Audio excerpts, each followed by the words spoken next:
श्रीमतीले बेचिन आफ्नै श्रीमान 1.5 करोड रुपैयाँमा किनिन् प्रेमिकाले। दर्शकले सुन्दा पनि अचम्म लाग्छ कि यस्तो पनि हुन्छ र। श्रीमतीले आफ्नै श्रीमान बेचिन अनि किन्ने श्रीमानकै प्रेमिका।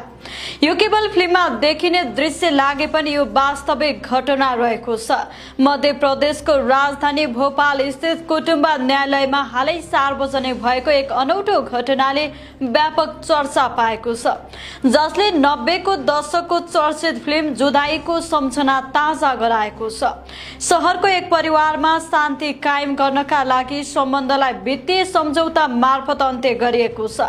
एक महिलाले आफ्नो वैवाहिक जीवनमा बीच खोलिरहेकी सौतासँग करिब 1.5 करोड रुपैयाँ बराबरको सम्पत्ति र नगद लिएर पति सधैँका लागि उनको नाममा छाडिदिएकी छिन्। न्यायिक क्षेत्रमा यो महँगो सम्बन्ध विच्छेद अहिले व्यापक चर्चाको विषय बनेको छ।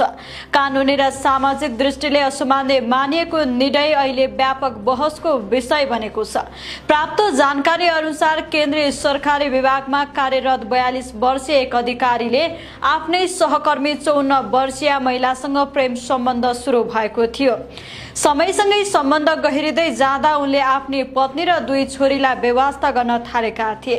घरभित्रको तनाव बढ्दै जाँदा दैनिक झगडा हुने थालेको थियो, जसले पारिवारिक वातावरण अशान्त बनाएको थियो। 16 र 12 वर्ष उमेरका 2 छोरीमाथि अभिभावक बीचको विवादले गम्भीर मानसिक असर पारेको थियो।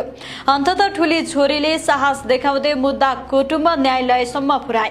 अदालतमा भएको काउन्सिलिङका क्रममा उक्त अधिकारीले आफू पत्नी भन्दा प्रेमिकासँग मानसिक रूपमा बढी सन्तुष्टि रहेको स्पष्ट पारेका थिए। स्थिति जटिल बन्दै गएपछि पत्नीले व्यावहारिक समाधान रोज्दै छोरीहरूको भविष्य सुरक्षित गर्न डुप्लेक्स घर र 27 लाख रुपैयाँ नगदको माग राखिन्। आश्चर्यजनक रूपमा श्रीमानकी प्रेमिकाले उक्त शर्त बिना हिचकिचाहट स्वीकार गरिन्। उनले परिवारलाई असुरक्षित अवस्थामा छाड्न नचाहेको बताउँदै आफ्नो जीवनभरको बचत खर्च गर्न तयार भएको जनाएकी छन्। यसरी करिब 1.5 करोड रुपैयाँ बराबरको सम्पत्ति हस्तान्तरण सहित सम्बन्ध औपचारिक रूपमा अन्त्य गरिएको हो। सम्बन्ध बोझमा परिणत भएपछि शान्ति र स्थायित्वका लागि अलग हुनु कहिलेकाहीँ सबैका लागि उपयुक्त विकल्प बन्न सक्छ भन्ने सन्देश यो घटनाले दिएको छ।